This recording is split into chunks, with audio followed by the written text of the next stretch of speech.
Em 1999, o japonês Hiroshi Oshii foi atingido por uma dose de radiação mortal enquanto trabalhava com material radioativo em uma usina. Depois de ser contaminado pelo material, sua pele começou a se soltar, como se estivesse derretendo. Os relatos contam que ele agonizou por mais de 80 dias. Em certo ponto, não aguentando mais as dores horríveis que sentia, Hiroshi disse as seguintes palavras: "Eu não aguento mais. Eu não sou um rato de laboratório. Deixe-me morrer." Os médicos ficaram chocados com o que ouviram, mas infelizmente não havia cura para ele. Seu coração chegou a parar de bater 3 vezes, mas os médicos fizeram questão de ressuscitá-lo. Ele teve o corpo destruído de dentro para fora, de uma forma lenta e dolorosa. Até hoje, existe uma foto de Hiroshi circulando na internet. Não poderei mostrá-la aqui, mas se tiver curiosidade e estômago, vou deixar o link para o blog do canal, onde você poderá conferir esta e outras fotos do caso. Mas esteja avisado que as imagens são muito, mas muito fortes mesmo.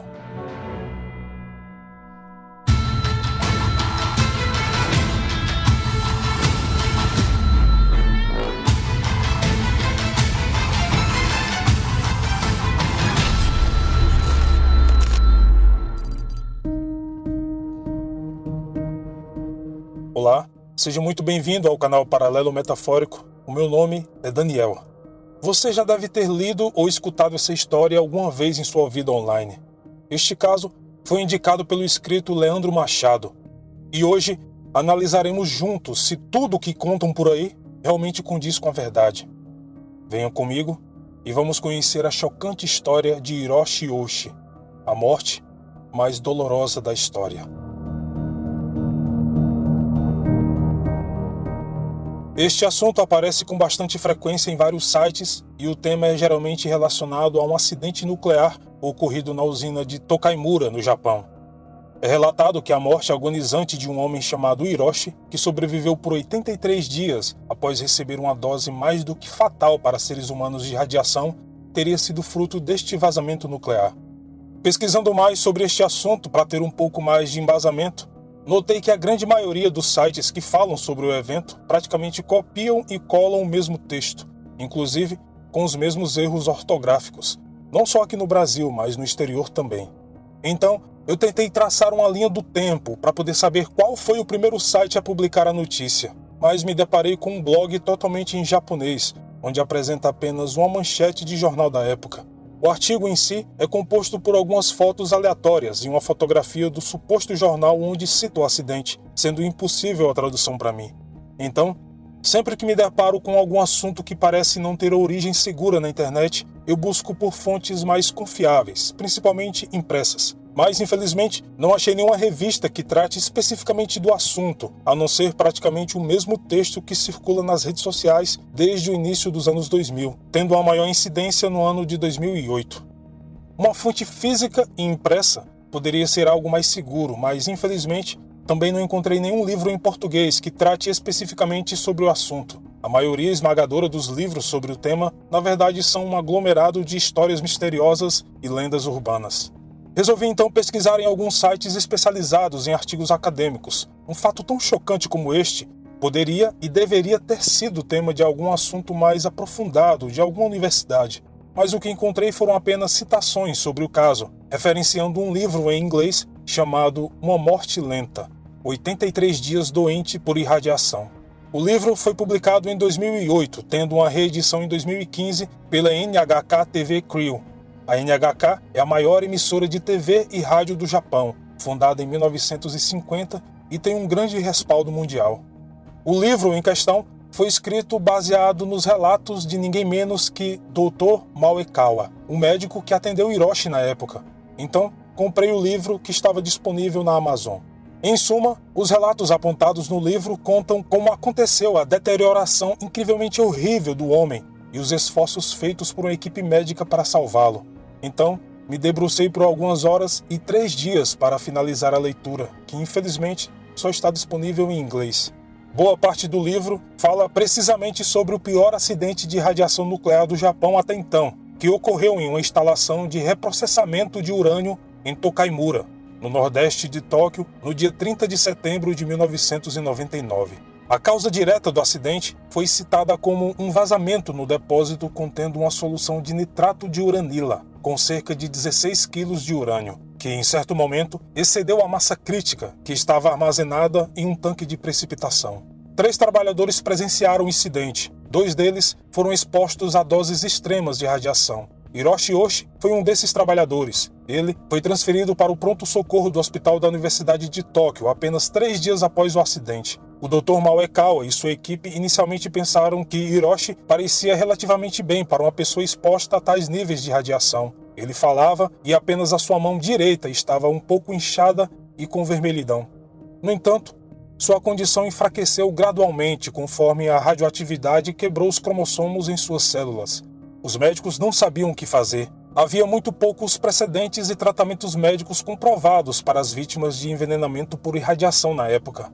Menos de 20 acidentes nucleares ocorreram no mundo até então, e a maioria deles tinha acontecido há mais de 30 anos. Este livro documenta os 83 dias de tratamento até a morte de Hiroshi, com descrições detalhadas e explicações sobre o envenenamento radioativo sofrido pelo homem. Depois de ler, percebi que havia muita desinformação por aí sobre o incidente, além da falta de informação em geral. Então, aqui estou. O que farei neste vídeo é tentar desmascarar alguns mitos e dar algumas informações gerais que não parecem ter saído do livro para embasar os relatos encontrados pela internet. O que não farei é julgar algum envolvido no tratamento de Hiroshi. Eu, pessoalmente, acredito que foi cruel mantê-lo vivo por 83 dias naquelas condições. No entanto, não creio que alguém possa dizer definitivamente o que motivou os médicos. Talvez eles tivessem alguma esperança de poder realmente salvar o homem com a medicina moderna, mas algumas pessoas acreditam que eles apenas queriam experimentar o máximo de tratamentos possíveis para ver o que acontecia.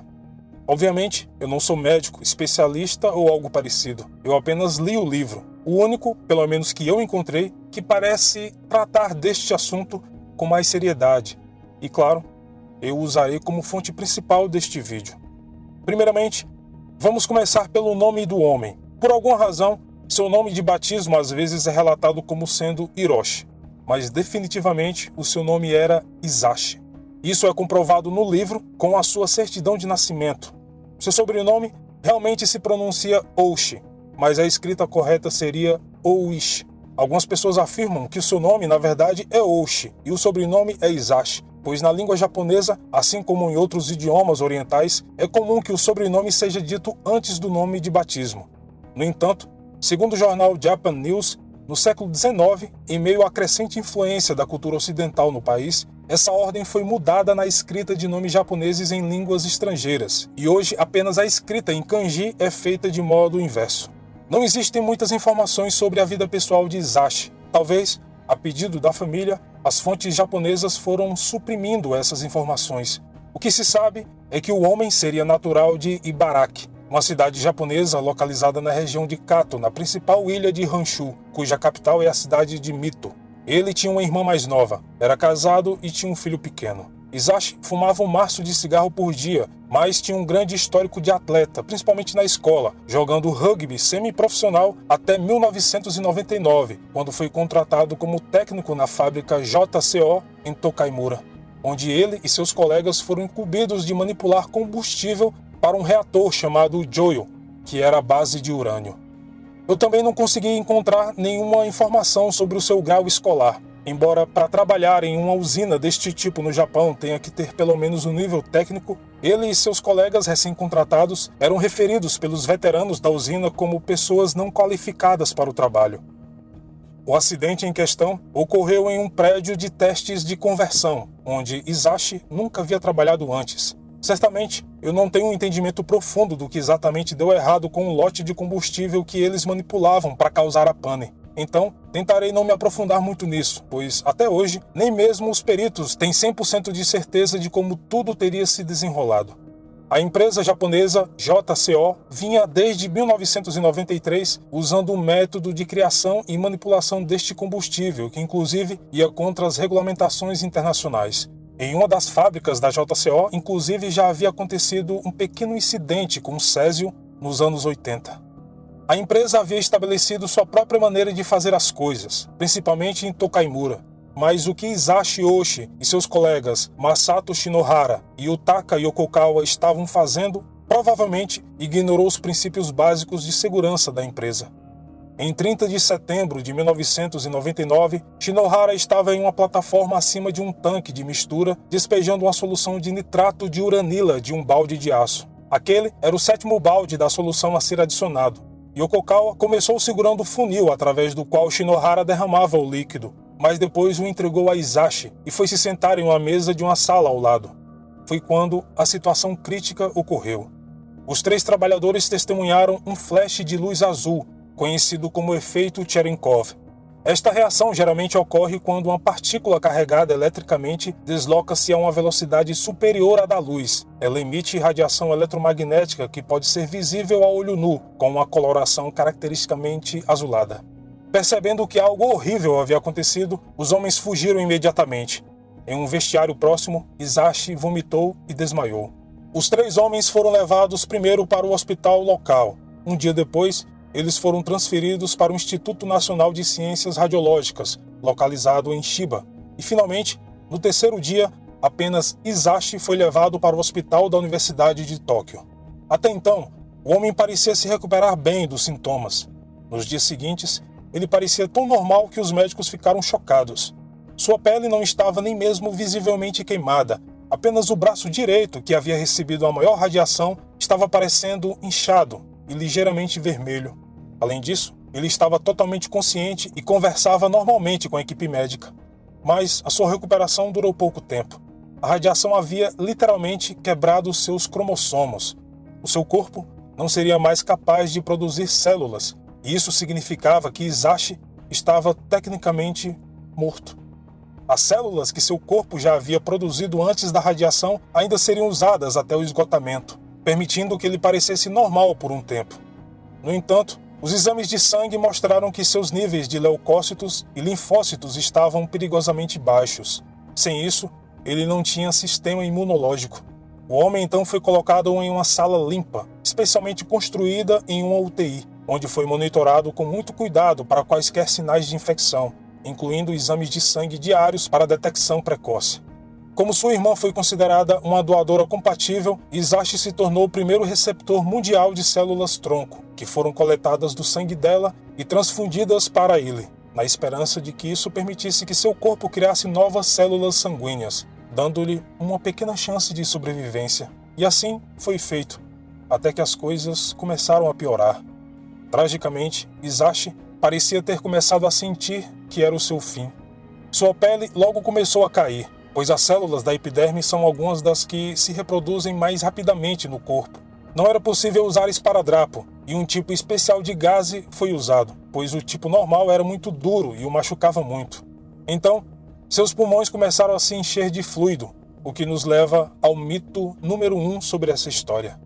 Alguns sites afirmam que Hisashi teria implorado para morrer, como dito no início deste vídeo, mas na verdade ele nunca expressou essa vontade, pelo menos não explicitamente. Nesta fase, ele não conseguia falar, pois um tubo de respiração tinha sido conectado à sua traqueia. É verdade, porém, que ele perdeu a paciência com os médicos em alguns momentos. No meio de um procedimento doloroso em que uma enfermeira estava tentando colocar mais ar em seus pulmões, ele disse para eles que queria ir para casa e que não era nenhuma cobaia. Naturalmente, o homem também expressou muitas queixas de dores ao longo dos dias. No entanto, suas últimas palavras foram, na verdade, para sua esposa, dizendo que amava antes da colocação do tubo de respiração. Daí em diante, foi um declínio lento e agonizante. A família de Hisashi, composta por seus pais, esposa, filho e irmã, havia dado aprovação para a equipe médica para que eles pudessem testar todos os métodos de tratamento encontrados na literatura que parecessem eficazes, mesmo que tivessem base científica fraca. O que os médicos tinham certeza é que naquele momento Hisashi havia sido exposto a mais do que o dobro da dose de radiação considerada mortal para um ser humano. Embora seja afirmado no livro que os médicos informaram exaustivamente a família sobre o estado do homem todos os dias, não está claro se alguma vez foi apontado a eles a desesperança de tentar salvar alguém exposto a uma dose tão alta. A família visitava o homem com frequência e pelo menos estava ciente de como ele estava, embora estivesse coberto da cabeça aos pés com gaze. A troca dessa gaze demorava cerca de 3 horas e ocupava 10 pessoas. A sala especial tinha que ser aquecida durante o processo, pois ele não conseguia manter o calor de seu próprio corpo quando o material estava sendo trocado. As bandagens ajudaram os médicos a determinar aproximadamente quanto líquido ele perdia pelos tecidos não mais recobertos pela pele, para que soubessem quanto substituir. Nesse ponto, suas unhas haviam caído e suas pálpebras não podiam mais se fechar. Enxertos de pele foram realizados, pois os médicos esperavam que a nova pele servisse para prevenir a perda de fluido, mas nada disso ajudou.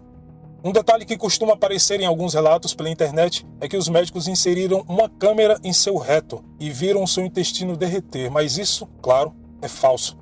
A verdade é que os médicos realizaram uma colonoscopia, pois eles temiam que a membrana mucosa de seus intestinos tivesse sido danificada. A princípio, parecia normal, mas infelizmente, Hisashi foi acometido de uma diarreia severa. A endoscopia seguinte mostrou que a membrana havia morrido e estava se soltando da parede do intestino. Eventualmente, o sangue começou a transbordar. No dia 59, chegamos ao mito número 2, que é espalhado pela internet, que Hisashi estava completamente consciente momentos antes da sua morte. Claro, o fato dele estar completamente consciente por 59 dias já é absurdo o suficiente, embora ele estivesse tomando analgésicos poderosos como o fentanil, que é 100 vezes mais potente do que a morfina, mas esta informação é falsa. No dia 59, no entanto, segundo o livro, Hisashi sofreu uma série de 3 paradas cardíacas. Acho que concordamos que era compreensível que os médicos o tenham reanimado 3 vezes, mesmo que nada pudesse ser feito depois. Afinal, eles eram legalmente obrigados a isso.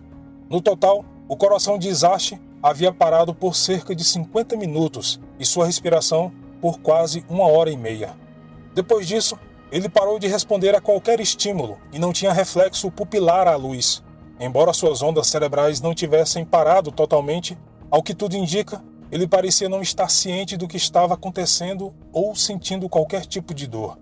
Seu declínio acelerou após os ataques cardíacos, com rins e fígado falhando quase imediatamente. Sua respiração não era mais assistida, mas totalmente mecanizada por um ventilador. Sua pressão arterial tornou-se muito difícil de estabilizar, exigindo 4 medicamentos diferentes para ser controlada, além de algumas máquinas. Isso teve um efeito colateral na má circulação em suas extremidades, levando ao escurecimento da ponta dos dedos. Finalmente, em 19 de dezembro de 1999, 81 dias após a irradiação, os médicos aconselharam a família de Hisashi a emitir uma ordem de não ressuscitar o homem caso ele tivesse outra parada cardiorrespiratória. No entanto, mesmo depois de concordar com os médicos, a família ainda parecia estar sob um estado de negação. Os registros de suas últimas visitas mostram que a família implorava para Hisashi aguentar firme. Mas, 2 dias depois, por volta das 11 horas da noite do dia 21 de dezembro de 1999, no 83º dia após o acidente, Hisashi faleceu. Ele tinha 35 anos de idade.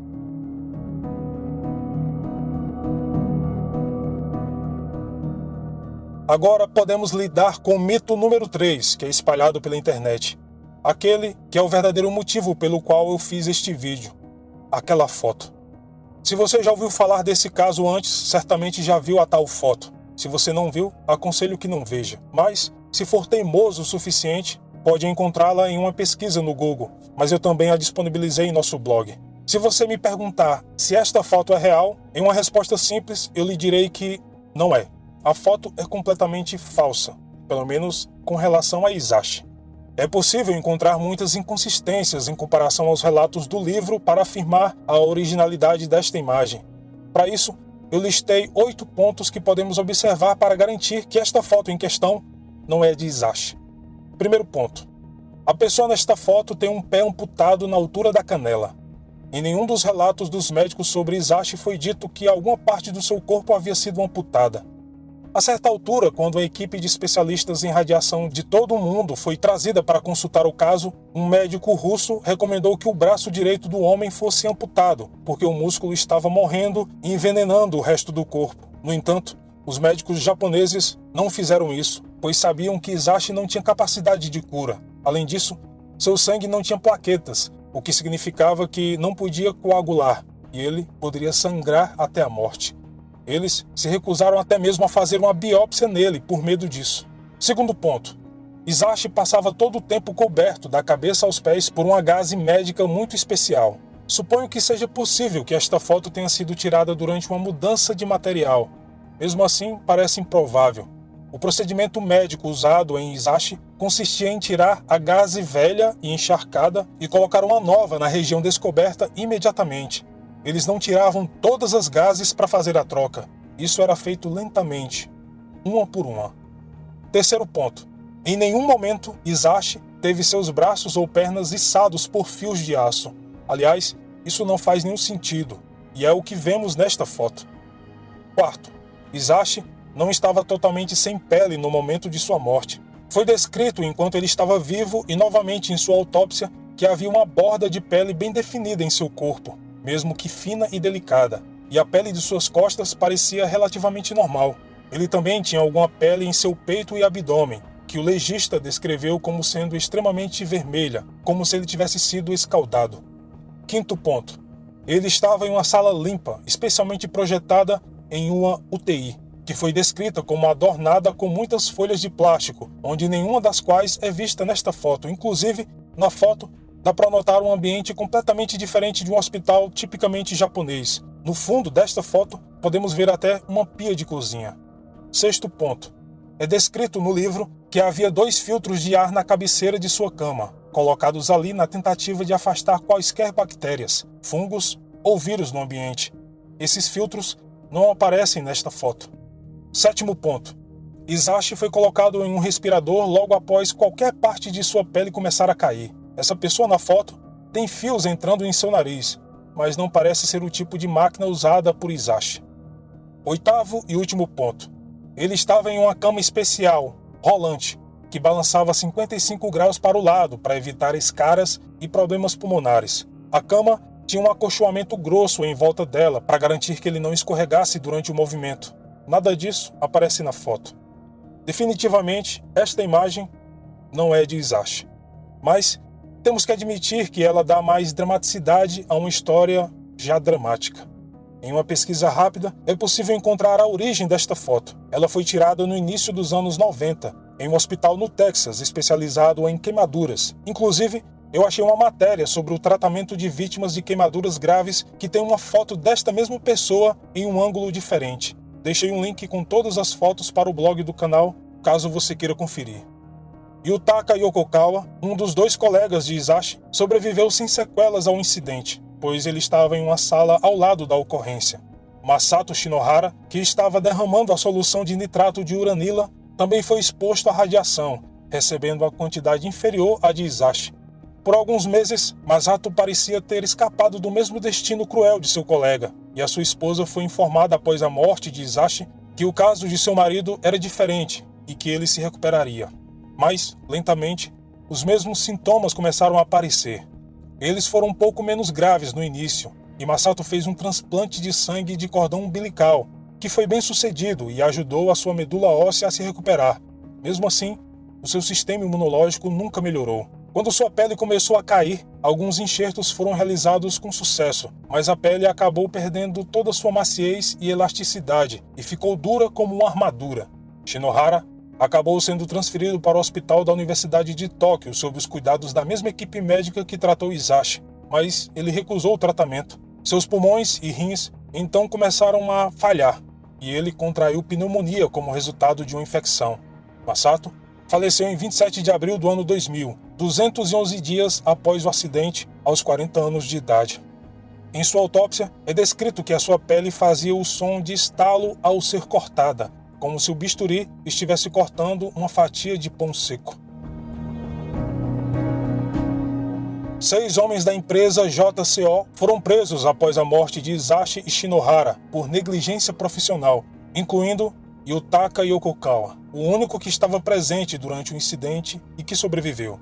Ele declarou que ele e seus colegas não foram orientados adequadamente para evitar o acidente, afirmando que não sabiam que eles não poderiam colocar um grande volume de solução de urânio no tanque.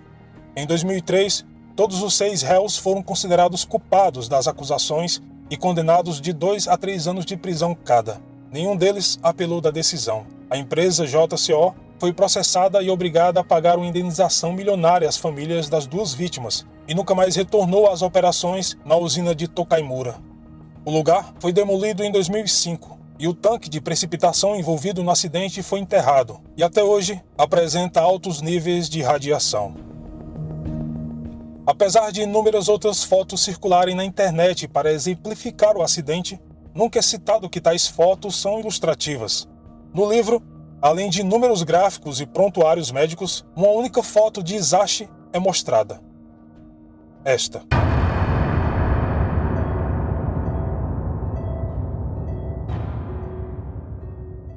Bom, este foi o vídeo de hoje. Espero imensamente que tenha gostado. Não se esqueça de se inscrever no canal, caso não seja inscrito, deixar o seu like, comentário e compartilhar este vídeo com seus amigos. Na descrição do vídeo você encontra um link com todas as nossas redes sociais, incluindo o nosso Instagram, @paralelometafórico. Ainda na descrição você encontra um link para a nossa campanha do Apoia-se, onde contribuindo com o valor de apenas R$2, você, além de ajudar o canal, ganhará um e-book sobre Jack o Estripador, feito exclusivamente para os inscritos. Logo abaixo, ao lado do botão Inscreva-se, você encontra o botão Seja Membro, onde poderá contribuir com a continuidade do nosso trabalho e receberá alguns benefícios, como vídeos em primeira mão. E claro, os canais parceiros. É impossível hoje em dia crescer um canal no YouTube sem que haja uma unificação dos interesses dos criadores do nicho, algo muito raro hoje em dia. Por isso, surgiu o grupo de criadores de terror e mistério, onde usamos uma playlist e uma hashtag chamada Criadores do Terror. Seguindo os canais parceiros do Paralelo Metafórico, você estará contribuindo para a continuidade de canais deste nicho na plataforma, uma vez que o YouTube corta completamente o nosso alcance. O link com os Criadores do Terror está na descrição deste vídeo. Bom, no mais é isso. Espero imensamente que você tenha gostado do vídeo de hoje. Muito obrigado pelo carinho e atenção de todos. E como sempre, nos vemos nos comentários. Até mais.